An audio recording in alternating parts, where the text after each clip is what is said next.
Hi guys, and welcome to Gadget Reviews and to this review of Marco Polo Season 2. So the first season of Marco Polo was good. I mean, this series are pretty good overall. And this season now is very interesting, indeed. But I do have some problems with it. And those are that in the first, episodes, like maybe 1 to 6 or 7, there's some really brutal stuff. There are some really twisted sex stuff that I really don't like. I mean, we're talking about something that is more common to see in shows like Spartacus than Game of Thrones or here. So the show really went very far, you can say. This is going to be, a non-spoiler review, at least for the first part of it. So I'm just letting you know, for the guys and girls that didn't see, the first or this second season, that there are some things that are pretty twisted, guys. And I really don't like such things in any TV show. I mean, it's pretty shocking and disgusting. And some unnecessary stuff regarding Marco Polo and the fact that he is not even that much in his own series. I mean, this show should be called Kublai Khan, the Nomads, and so on, because Marco Polo is barely in this, and he's barely, doing something. It's interesting. I love all the characters. By love all the characters, I mean all the characters are very well developed, and it's amazing to look at, the whole show. And the actors are so good. I mean, all the actors are so good. You feel everything that they're saying, everything that they're feeling. Amazing Asian actors. I mean, those Asian actors, my hat is off to them because they're amazing. I'm so happy that there's such a show, because we are able to see so many Asian actors, showing their talents. So I'm so happy that this show exists, even just because we are so lucky to see those amazing actors. Even the supporting actors, some you can say warlords, or they're chieftains, like they call them.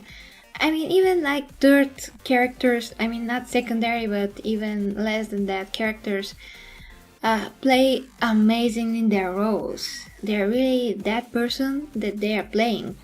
It's amazing. I mean, and that guy that plays Kublai Khan's cousin, he's very handsome, I should say, and just amazing actor, amazing man. Physically he's amazing.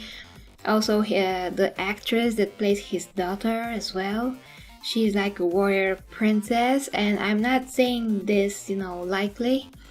I'm not just saying that. I mean, warrior princess is only title that Xena can carry, because basically Xena Warrior Princess as a show invented this title and what that title means and so on. So but I mean, she's a really warrior and she is a princess. So she doesn't have that title, but by definition she's a warrior princess, and she really carries that super well. So she's really impressive, character, virtues, even how she thinks. She pops up, from the rest of the characters, and everybody is its own character, and you can feel the individual struggle within them, their individual story, path of life, even how they present it with their actions and with their, how they carry themselves. Everything is such an amazing performance that I'm just speechless about that. Captivating to watch. All the actors, and the actress that plays the Empress, absolutely captivating. She's amazing. She's totally amazing. Of course, Kublai Khan and his son, having a hard time to pronounce his name, but Jowin, totally forgot, but he's maybe one of the most beautiful and handsome Asian guys that I've ever seen. He's amazing. He's pretty awesome, and pretty attractive, I should say. So he really looks like a prince. How he's supposed to be looking. So amazing casting, guys. Amazing casting. Of course, Marco Polo, the guy who plays him, he's a new actor, but he is super good. Absolutely. I'm kind of disappointed I didn't see him, fight much in this season. He did do one super good scene with the monk, fighting scene where he is studying still the martial arts and practicing and showing the monk what he saw as a style and so on. So that was good. He also looks a lot like the guy that plays Daredevil, like in the face. They're so similar, like the same type of a man. Very strange. They're super similar. And they are both, shows from Netflix. Daredevil and Marco Polo. So that's interesting. One thing, of course, that I will never like is the fact that the main character and the main hero of the story, as I said, Marco Polo, that's not even in his own show that much. Again, this season as well, is extremely hairy. For me, he's extremely hairy because I don't like any hair on the body of the actors in general, and I don't like the main hero of the story to be so hairy, and they show it every second.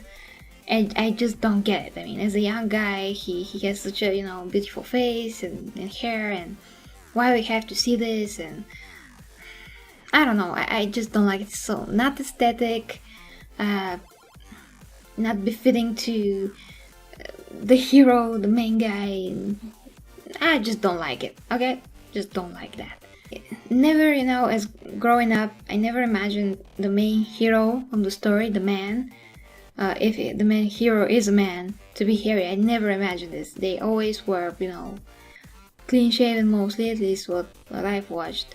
I'm not talking about Bruce Willis, and because he's scary, but as Little Weapon, I'm not talking about him. Never, saw him as a main guy like I see Arnold or Stallone. They were never hairy. Superman, even Christopher Reeve was never hairy. Who else? There's a lot of guys, the main heroes that were never hairy, even in the old shows. So anyways, this review is turned into hair chest rant. Anyway, guys, so the stories were very interesting, and the visually of every character, how every character developed. The whole season, they did whatever they can to not wrap things up, because obviously there's going to be maybe a third season. Every season kind of ends openly, but kind of finishes, several plot points and, one of the main stories, but it always leaves everything open. And both sides, both or third sides, you could say, both or the third side or whatever side, from the fighting sides, they're right in their own way. They're, you can be on the side of the Khan, you can be on the side of his enemies, and they all have some kind of a right. Except the bad guy of the season. He's just disgusting. He's super disgusting. He has his reasons, but he is truly evil. Where, his cousin that is his rival of the Khan, he's a lot more honorable, not very smart, but he's a lot more honorable man. And he has his own reasonings, and, it's justified in his way of thinking and why he thinks that way. He has legitimate reasons for that. So you don't want him to get hurt, and at the same time you don't want the Khan to get hurt, but the Khan is a jerk. And at the same time he has good qualities in him somewhere, so it's very, very interesting. And Marco Polo is just a servant the whole time, and he has such a loyalty to the Khan that you're like, why do you have such loyalties to the Khan? In a way, the Khan did, in the first season, the Khan made so that he deserved Marco Polo's respect, and Marco Polo deserves the Khan respect. And the Empress, she has her own stuff and agendas, and she tries to be the best wife of the family, which can lead to and led to something else, and so on. As I said, no spoilers. So guys, overall, this season was really good. But I was extremely disappointed by Marco Polo. I was disappointed, by the brutalities, the sexuality stuff that were very in your face, disgusting and stuff. So I'm not a fan of that. I'm not a fan how some things were, and I felt that it was extremely necessary and could have been done, a different way that would be less sickening, at least. But they did it the worst way possible, I think. You see what I'm talking about, maybe like in the fourth episode or the fifth, I'm not sure now, but like when you binge watching a show, everything kind of starts, blurring together at one point and very fast. In terms of a scope, of course, this was as massive as possible. They did, try their best in the last two episodes with more battles, but this show is overall walking and talking, riding a horse and talking, dead person here and there, dead animal here and there, and walking and talking. So basically, that's it. I mean, there's not a lot of battles, but where there are battles, they're very good battles. They're sometimes very bad edited battles. Like there's some guy that's on top of some other guy, and all of a sudden you don't see what the other guy does, but you see that somebody hits somebody, and it turns out that this somebody that hit the other guy is that other guy that was above the other guy. And the other guy is like, somebody just save me. But they cut it so that it was kind of super messy. That's like in the last episode, and I'm not going to say who and how. So yeah guys, everyone plays super impressive. I think that this show has like a ton of potential, and it needs more attention. It just needs more attention. I think more people should know that it exists, but I don't think that it should go so far.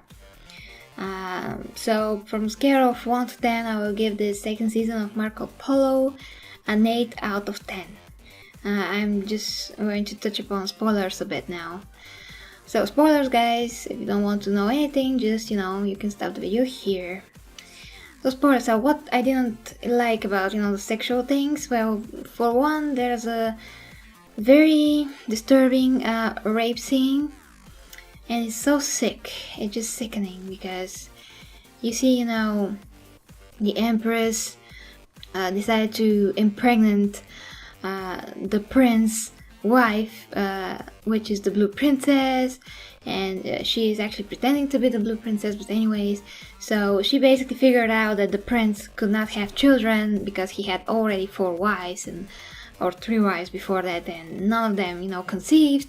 So she decided to rape this girl, and she brought like a stable boy, literally a stable boy that kind of resembles her son, very good looking and athletic and so on, and rape her. And while this is happening, I mean, she goes in the room and she's like, look at me, princess, and so on, and that guy goes above the princess and starts shoving it inside of her. That was just absolutely outrageous, disgusting, one of the worst things I've ever seen in any show or movie. It was very disturbing, wrong, for all kinds of wrong. The Empress is a woman, but she's holding her head, her face, and she's saying, oh, just look at me, and that guy keeps shoving his thing into her. That's super not realistic, because he'll probably be nervous, he will not be able to get it up, probably, I'm saying. Second, she's not, so there's no way that he could just shove it like that, and it's terrible, guys. It's terrible. There's other, sex scenes in every show that's so unrealistic, like even Marco Polo. That's why I'm, disappointed of him, because he kind of started acting like the other guys, because there was a dancer in one of the episodes that was of course very attractive. He was very attractive to her, and he like just talked with her like for 5 minutes, and he went down to kiss her, and I'm like, what are you doing, man? I mean, this is so inappropriate and so, straightforward and pushy, And she was attracted to him also, and then they proceeded to have, just sex, and not anything else. And in the first season they made, Marco Polo to be a bit more honorable and not this, as far as I remember. But anyways, I mean, he's been affected by the place that he's in and all the other guys. What a hero, And that, of course, was, again, super unrealistic, no fair play, just like going down his pants and getting it out and shove it in. Oh, those stupid shows! Then, of course, the next stuff were one disgusting sex scene again between the bad guy, Ahmed, and the concubine assassin. That was disgusting. Bondages. She, having sex with him, probably with something wooden, from behind. And what the hell? I mean, this is such a kinky, twisted. I mean, what am I watching now? What am I watching? Why do I need to know? And is that such an important arc and trait and quality minus 10 qualities of his? So they have to show that. I mean, is this so important to his character that he's crazy, fetish guy? I mean, he's a bad guy. He could be, an abuser of some kind or something else. But no, he's a just crazy, twisted guy, and I never got why he was that way. I mean, they tried to show him when he was younger, like sleeping with another woman, and he decided to strangle her because she knew the same song that his mother knew. Although she said that she wrote that song, so. But how that's connected to his mom, and how, his mom will know the song when this woman was a lot younger than her and already his mom was killed. And this woman wrote the song for her son, so that means that she was pretty much in the same age that she was now in that moment that she slept with him. I mean, what in the name? Unnecessary. I mean, that is what I hate about Spartacus. Unnecessary cruelty or sex cruelty or sex things and sex scenes that doesn't make any sense except showing them. They could show that they had sex, but we didn't need to see how they showed that. And why does he have to be such a twisted, pervert and bad? I have no idea why that's important to his character. They just wanted to shove it in, something shocking to shock us. That is what I hate about TV shows that do this, because there's not really any real point to that. It's not making any sense. The only thing is that something additional that will not make him more of a character. It just makes a filler in the story that's really disgusting and unsettling and disturbing to watch, and there's no need for this. I mean, there's just no need. I will accept that if there's very, very something important about that is connected to something that he does, that he's connected to the other characters, something that has meaning and purpose, but this just did not. This was just a filler for shock and so on, and that's why I don't agree with the show.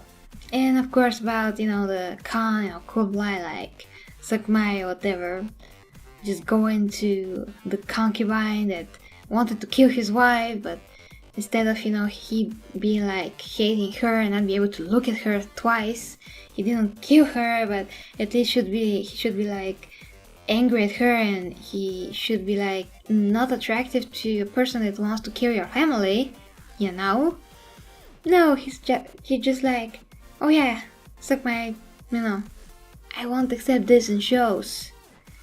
They are not justified. I don't like it, I don't accept it, and that's that. This is ridiculous, it's absurd, it's unnecessary, and you're doing this only for shock and disgust and just to be like, oh yeah, this show has sex, okay. Yeah, but what kind and why? And this is all important, you know. I mean, I don't have anything against this. I mean, show to have sex, of course, but not this way. Show it this way. It's very important how you show it, why you're showing it, and when it's just for shock, it just turns into something that it's extremely not worthy of anything. You know, it loses any worth. It loses any worth, I think. Also there was like orgies, like a lot of orgies shown here and there. The other people like talking like nothing is happening, and then making like orgies all the time, and like again, shock value and all of that. Those are my spoilers because I don't want to discuss any of the other things. And of course the other thing, spoilery, is that one of the guys that was a Mongo but a true Christian, you know, believer and all that, he was so, you know, into his faith, he was a pedophile. He was a pedophile. What the hell? Why? Why? What purpose does this have to the story? Why? I mean, he had such a intelligent voice, and he was like distinguished, you know, person, character, prince. He was, and he's like, yeah, he's a pedophile, and he's trying to suppress that as much as possible. Poor him, the poor guy. Oh my god. And the daughter of the concubine was sold, you know, to him, and he's like, she would want for nothing. She would be okay. She would want for nothing. Oh yeah, that's amazing. Yeah, you want to, you know, to the little kid, but she will want for nothing. Yeah, she will live in riches. She will live with riches. Disgusting pedophile. And he got what he deserved. Somewhat. The thing with the pedophile and the fact that you felt like, I mean, I felt like unsettling because you didn't know, I mean, I didn't know whether or not he already did something to the child when it was established that he took her, or, you know, she was already sold to him. Apparently he did nothing, I think, to her yet. He didn't manage to do that, he didn't live that long, and of course she was saved by her mother. But this whole was one of the worst things that I've seen again on a TV show, and one of the things that I will not recommend, that I will not praise at all, and it's completely out of, it's completely unnecessary, like the other things that I've mentioned. So guys, this review turned out to be extremely long. I apologize. But thank you for whoever stayed to here. Thank you guys very much for watching this review of Marco Polo. Please let me know what you think in the comments. Until next time with KTG Reviews.